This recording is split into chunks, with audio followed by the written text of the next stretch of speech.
నమస్తే. కిరణ్ టీవీ భక్తికి స్వాగతం. నేను మీ స్వప్న. ప్రస్తుతం మనతో పాటు ఉన్నారు ప్రముఖ ఆధ్యాత్మికవేత్త, జ్యోతిష, వాస్తు పండితులు, లలిత అమ్మవారి ఉపాసకులు నానాజీ పట్నాయక్ గారు. నమస్కారం గురుగారు. శ్రీమాత్రే నమః.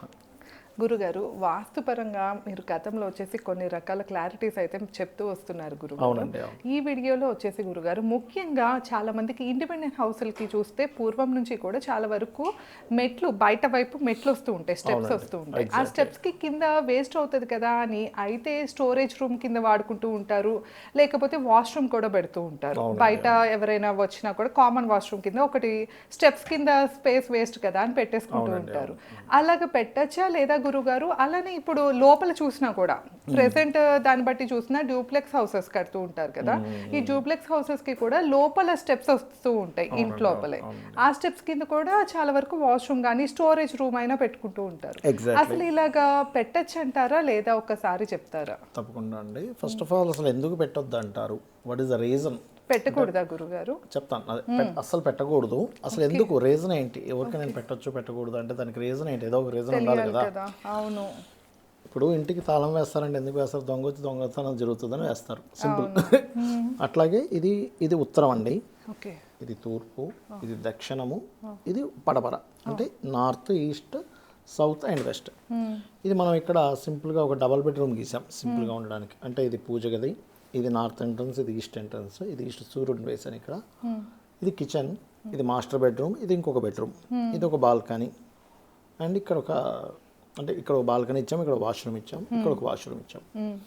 అయితే ఎప్పుడు కూడా మీరు ఇందాక అడిగినట్టుగా బయట వాష్రూమ్స్ ఆగ్నేయంలో కానీ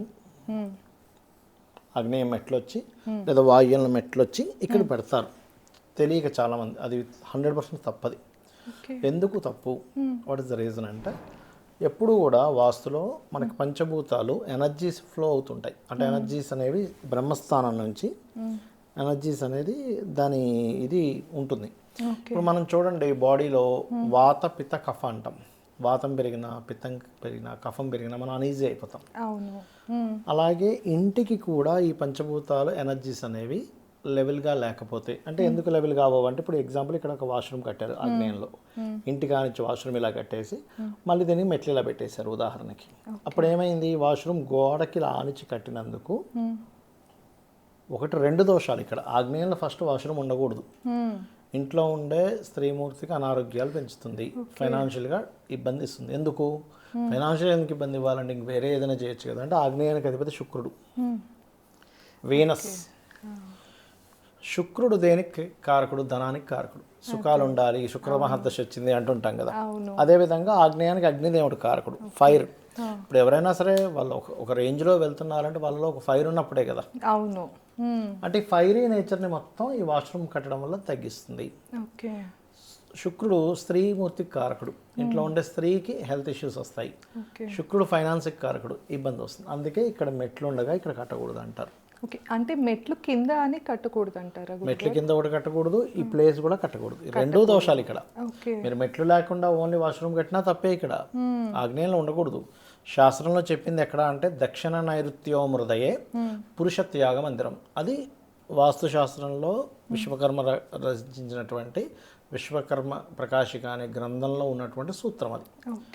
దక్షిణ నైరుత్యో మృదయే పురుష త్యాగ మందిరం. పురుష త్యాగ మందిరం అంటే లెటర్లు, బాత్రూములు వెళ్ళేటువంటి ప్రదేశం. ఒకప్పుడు ఇంట్లో ఉండేది కాదు, చాలా విశాలమైన ప్రదేశాలు ఉండేవి, బయట కట్టుకునేవారు. ఇక్కడ ఇది స్థలం అనుకుంటే ఇక్కడ కట్టుకునేవారు ఇల్లు కట్టుకోగా. ఇప్పుడు మనకు అపార్ట్మెంట్ కల్చర్ ఏం చేయాలి? అందులోనే కొంత ప్లేస్ తీసుకుని కట్టాలి. ఇప్పుడు నేను ఇంకొక చిన్న సందేహం గురుగారు, అంటే ఇండిపెండెంట్ హౌస్ గురించి చెప్తున్నాం కనుక అడుగుతున్నాను, తర్వాత మనం అపార్ట్మెంట్ దాని గురించి మాట్లాడుకుందాం. ఇండిపెండెంట్ హౌసెస్ కి గురుగారు నేను విన్నాను, అంటే అసలు వాష్రూమ్స్ అనేవి అటాచ్ ఉండకూడదు అంట కదా, మధ్యలో గ్యాప్ ఉండాలి అన్నారు. అది నిజమేనా? ఎగ్జాక్ట్లీ 100%. ఎందుకు గురుగారు? చెప్తాను. ఎప్పుడైనా అటాచ్ చేసి ఇలా కట్టామనుకోండి ఉదాహరణకి, ఇది పెరిగిందిగా జోన్, ఎక్స్ట్రాగా పెరిగిందిగా. ఇప్పుడు మనం చూడండి, ఏదైనా మన బాడీలో కూడా ఎక్స్ట్రాగా ఏదైనా ఇలా వచ్చి ఇలా బబుల్ లాగా వచ్చిందని మనం భయపడతాం. అబ్నార్మాలిటీ కదా అది. ఓకే ఎనర్జీ ఏమవుతుంది, సౌత్ వెస్ట్ ఖర్చుల స్థానం పెరిగిపోతుంది, ఓకే లేకపోతే సౌత్ అయితే దక్షిణం పెరిగిపోతాయి, అప్పులు పెరిగిపోతాయి. ఓకే ఆగ్నేయంలో కనుక అటాచ్ అంటే ఇక్కడ మీకు చెప్పాను చూసారు, ఆగ్నేయంలో అటాచ్డ్గా ఉండకూడదని. అలాగే ఇంటి మొత్తానికి కూడా స్థలానికి అటాచ్ అయి ఉండకూడదు. అంటే ఇప్పుడు స్థలం అనుకుందాం, ఈ మూలకి దాన్ని మూత అంటారు. స్థలానికి అటాచ్ అయి ఉండకూడదు, ఇంటికి అటాచ్ అయి ఉండకూడదు. ఈ రెండింటికి మధ్యలో పెట్టుకోవాలి. అంటే ఇప్పుడు ఎగ్జాంపుల్ ఇలాగే ఇక్కడ అంటే ఉదాహరణకి ఇది కాంపౌండ్ వాల్ అండి, ఇది వాల్ అనుకుందాం, ఈ సిల్వర్ది, ఇది ఇంటిది. ఈ రెండింటికి మధ్యలో గ్యాప్ ఇచ్చి ఇలా పెట్టుకోవాలి. ఓకే కాంపౌండ్ వాల్ కి టచ్ అవ్వకూడదు, అలానే మన ఇంటికి కూడా టచ్ కాకూడదు. ఎనర్జీలో మార్పు వచ్చేస్తుంది, దానివల్ల అనవసరంగా ఇంట్లో ఉండే వాళ్ళు ఇబ్బంది పడతారు. ఓకే అలానే గురుగారు ఇప్పుడు ఇంటికిను వాష్రూమ్ కి పైన కొంతమంది అంటే వర్షం పడుతుందని ఇలాగ కలిపి ఒక సూర్ లాగా కానీ పైన వేస్తారు, దేనికి దానికి సెపరేట్ గానే వేసుకోవాలి. ఓకే అంటే కానీ రెండింటికి అసలు అటాచ్మెంట్ పైన కూడా చేయకూడదు. అటాచ్ అయిపోయింది కదా, కలిసిపోయింది కదా, కలిసిన ఎనర్జీ పెరిగింది కదా, ఎనర్జీ పెరిగినప్పుడు ఏమవుద్ది, దాని రిజల్ట్ ఇవ్వాల్సిన నెగిటివ్ రిజల్ట్స్ ఎక్కువ అవుతుంది. అంటే ఎలా అంటే ఇప్పుడు అన్నీ కూడా బ్యాలెన్స్ ఉండాలి. ఇప్పుడు కొంతమంది స్కిన్ చూడండి, డ్రై స్కిన్ అంటాము, లేకపోతే వెట్ స్కిన్ అంటాము, లేకపోతే ఆయిలీ స్కిన్ అంటాము. అలా ఉండకూడదు కదా, ఒకే దీంట్లో ఉండాలి. అట్లాగే ఇల్లు కూడా ఎనర్జీస్ పంచభూతాలు ఈక్వల్గా ఉండాలి. ఓకే అటాచ్ చేయకపోయినా జస్ట్ అసలు పైన మనం వేసుకోకూడదు అంటారు. ఇప్పుడు వర్షం పడుతుందని కానీ సూరిలాగా బారు వేస్తారు కదా, చేయకుండా వేసుకోవచ్చు అండి. వాష్రూమ్ పైనకి వెళ్ళేదాకా కూడా వేసుకోవచ్చు అంటారు, వేయకూడదు అనేది. ఇది వేరుగానే ఉండాలి, ఇల్లు వేరుగా ఉండాలి, బాత్రూమ్ వేరుగా ఉండాలి. ఇది ఆ గోడ కానీ ఈ గోడ కానీ టచ్ కాకూడదు. అయినా మీరు బాత్రూమ్ సెపరేట్ వేసుకోండి, కానీ దీంతో కలిపి మాత్రం వేయొద్దు. ఓకే అంటే ఇప్పుడు ఇంటికి పైన మనం సూర్ వేసామనుకోండి, అది వాష్రూమ్ కి అసలు ఇది అవ్వకూడదు, టచ్ అవ్వకుండా వేసుకోవచ్చు. రెండవది ఇప్పుడు ఆగ్నేయంలో పెట్టాం కదా, అలాగే వాయువ్యంలో కూడా పెడతారు కొంతమంది. నార్త్ వెస్ట్ లో బాత్రూమ్ ఇచ్చేసి ఇక్కడ ఈ మూలకి మెట్లు కడతారు. అది పర్టికులర్గా ఆ ఇంట్లో ఉండే వాళ్ళ మానసిక స్థితి మీద ఎఫెక్ట్ చూపిస్తుంది. ఆ ఇంట్లో చాలా చిన్న ఏజ్లోనే ఇప్పుడు కొన్ని వ్యసనాలకు గురవడం, కొన్ని అట్రాక్షన్స్కి గురవడం జరుగుతుంది వాయువ్యంలో కనుక వాష్రూమ్స్ ఉంటాయి. సరే ఇప్పుడు మనకి ఏదైనా ఇల్లు ఇలా ఉంది, తప్పుగా వాష్రూమ్స్ వచ్చాయి, అపార్ట్మెంట్ కావచ్చు, ఇండివిజువల్ హౌస్ కావచ్చు. అప్పుడు మరి ఏం చేయాలి? అపార్ట్మెంట్లో లోపల ఉంటుంది వాష్రూమ్స్, బయట ఉండవు, కానీ తప్పు ప్లేస్లో ఉండొచ్చు కదా. అంటే నేను అనేది ఇప్పుడు డూప్లెక్స్ మెట్ల కిందనే అసలు రావచ్చా రాకూడదు అంటే చెప్తాను, డూప్లెక్స్ కూడా చెప్తాను. ఓకే ఇలా వచ్చినప్పుడు మనం దాని గురించి భయపడకుండా ఆ మెటల్ అంటే ఒక్కొక్క జోన్కి ఒక్కొక్క మెటల్ ఉంటుంది, ఆ మెటల్కి సంబంధించిన రెమెడీ చేసుకోవచ్చు. ఇప్పుడు ఇదేం కాసేపు మనం ఇది డూప్లెక్స్ అనుకుందాం. ఇప్పుడు డూప్లెక్స్ అంటే ఇక్కడ మెట్లు వచ్చాయి అనుకుంది, ఇలా ఎక్కడానికి దీని కిందన కడతారు. అది కట్టకూడదు, డూప్లెక్స్ కింద కూడా కట్టకూడదు. ఎందుకంటే కేతు, వాష్రూమ్స్ ఈజ్ కేతు, మెట్లు ఈజ్ కేతు, డబల్ అయింది దాని ఎనర్జీ, కేతు ఎనర్జీ డబల్ అయింది, ఇబ్బంది వస్తుంది అనమాట, అస్సలు పనికిరాదు. మరి స్టోరేజ్ రూమ్ కింద పెట్టుకోవచ్చు అంటారు. వెస్ట్ సైడ్ మెట్లు ఉన్నప్పుడు స్టోరేజ్ కింద పెట్టుకోవచ్చు, సౌత్ వైపు మాత్రం అంత ప్రిఫరబుల్ కాదు, కొద్దిగా స్టోర్ చేసుకోండి.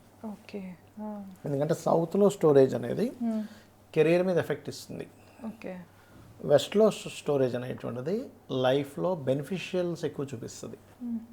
Because of gains and profit zone west అనేటువంటిది. సో వెస్ట్లో ఎప్పుడైతే మీరు ఎంత స్టోరేజ్ పెడతారో ఖచ్చితంగా బాగుంటుంది. అది వెస్ట్ అనేది ఎంత ప్రాఫిటబుల్ జోన్ అంటే, ఒకసారి నేను ఇట్లాగే ఒక కంపెనీ వాచ్ చూడడానికి వెళ్ళాను చెన్నైలో పెద్ద ఫ్యాక్టరీది. మొత్తం చెక్ చేస్తున్నాం, చాలా పెద్దది, ఒక 4 ఎకరాలు ఏమో కట్టారు వాళ్ళు పెద్దగా. అక్కడ అన్నీ మీకు ఉంటాయి, కొన్ని వందల ఇవి ఉంటాయి చెన్నైలో, మీరు వేలే ఉంటాయి, వందలు కాదు వేలే ఉంటాయి. ఒక్కొక్కటి చెక్ చేస్తూ నేను ఏమన్నానంటే, ఈ రూమ్ చాలా బెనిఫిట్ అండి, ఇది మీరు ఇందులో పెట్టి ఏం చేసినా మీకు బెనిఫిట్ వస్తుంది అన్న. అప్పుడు అతను ఒక మాట చెప్పాడు, సార్ మీరు చెప్పింది కరెక్టే అని. ఏమైందండి అని అడిగాను కుతూహలంతో. అంటే చెప్పాం కానీ అక్కడ ఏదైనా ఆయన కరెక్ట్ అన్నాడు కదా, ఏం చూశాడు ఆయన అనుభవాన్ని. ఆయన ఏం చెప్పాడంటే, మా యొక్క ఫ్యాక్టరీలో ఒక మిషను పాడైపోయింది, అది స్క్రాప్ చేసేద్దాం, ఏదో తక్కువ ఏదో బఠానీలకి వేసేద్దాం అన్నట్టుగా ఆ రూమ్లో పడేసాం. ఇన్స్పెక్షన్కి ఒకతను వచ్చాడు ఫ్యాక్టరీకి, వచ్చి ఆ రూమ్కి వెళ్ళి, అబ్బాయి ఈ మిషన్ నాకు కావాలి, ఇది నేను చేయించుకుంటా, నాకు ఇంత డబ్బులు అమ్మేసేయండి అని తీసుకున్నాడు. అసలు అమ్మితే అది మామూలుగా స్క్రాప్కి అమ్మేస్తే ఏం పెద్దగా వచ్చేది కాదు. అవును కదా, అలాంటిది మంచి రేట్ వచ్చింది దానికి అన్నాడు. అంటే benefit zone is always benefit zone ఇంట్లో. అందుకే బెనిఫిట్ జోన్ ఎక్కడ వచ్చిందో చూసి అక్కడ మనీ పెట్టుకోండి అని చెప్తాం. ఓకే. ఎక్కడ బెనిఫిట్ జోన్ వచ్చిందని ఐడెంటిఫై చేయాలి ఎప్పుడు కూడా వాస్తులో.